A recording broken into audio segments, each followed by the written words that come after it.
So, hi, my name's Matt, married to Laura with a daughter, Elle, born last April, who's now coming up for 18 months, born after successful treatment at Bourn Hall using ICSI. Myself and Laura have been trying for about a year before we sought medical help, a bit of a health MOT. Laura initially, after a year, went to the GP for a sort of a checkup and just to make sure everything was okay. They ruled her out as having any issues or complications. About 3 months later, I was referred by the GP to go to a fertility testing clinic. The test revealed that my motility, whilst my count was high, my motility was very low. And it was a bit of a shock to the system to find that the issue was with me. Not that I'd ever wanted to be with Laura, but I think as a male, you just automatically assume you can have children. It's a given, but in this case, it wasn't. I think once we found out the results and IVF was definitely a route that we were looking that we were going to have to take, we both felt relief.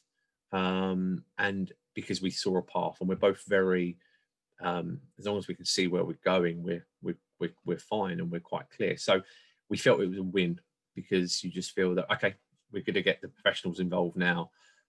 We're going to get it sorted and we're going to get it because we both ultimately wanted a child at the end of the day. That's all we wanted. And how we got there, it didn't matter. So once we arrived at Bourn Hall, we were advised that ICSI was the best solution just due to the motility, where they take the one sperm and inject it straight into the egg. The option was there for the sort of standard IVF, but because of my motility, ICSI was the recommended route to go. We had 3 attempts for ICSI, and unfortunately, the first 2 resulted in miscarriages. After suffering 2 miscarriages, I changed as people close to me had seen that I changed, and my relationship started to suffer because of this. But it was hard to describe. I was very withdrawn. I was very changed, and it's something that I've really grown to understand that I should have been speaking to people after the first miscarriage, because naturally people will always ask after the woman when a miscarriage happens, and no one asks after the bloke. So I really struggled with that, and I don't like talking about my feelings. I'm a typical male. I don't like talking about them, but I did look to go to counselling, and then stupidly decided it wasn't for me. And it was only when I'd started talking a bit more openly about male infertility and sort of our experience that it sort of gave me a kick and realised that I should have been doing it a long time ago. There's nothing to be ashamed of. There's nothing to hide. It's part of who you are, effectively. So when Laura actually when the embryo was transferred into Laura, and after 10 weeks, we got a positive pregnancy result. It was amazing. It was a step that we'd reached twice before, but we just had a really good feeling about this one. It was a feeling that we've not had before.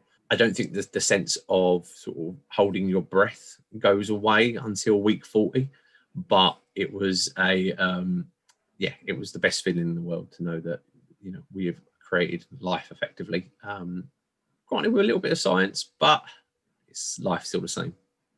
So when Elle was born, it was the best feeling in the world. It felt like those years of emotional turmoil, physical turmoil as well for Laura, had all been worth it.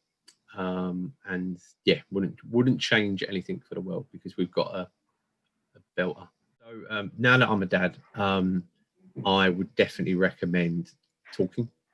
I think it's sort of society dictates that we're not allowed to share our feelings and get off our chest what is really bugging us. And at the end of the day, it's not a failure. It's not a deficiency. It's sometimes it's physically just how you're built, and there's nothing to be ashamed of that. I found that it crept up on me.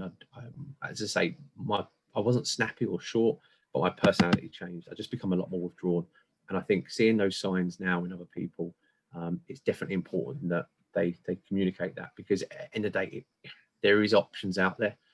It will get better.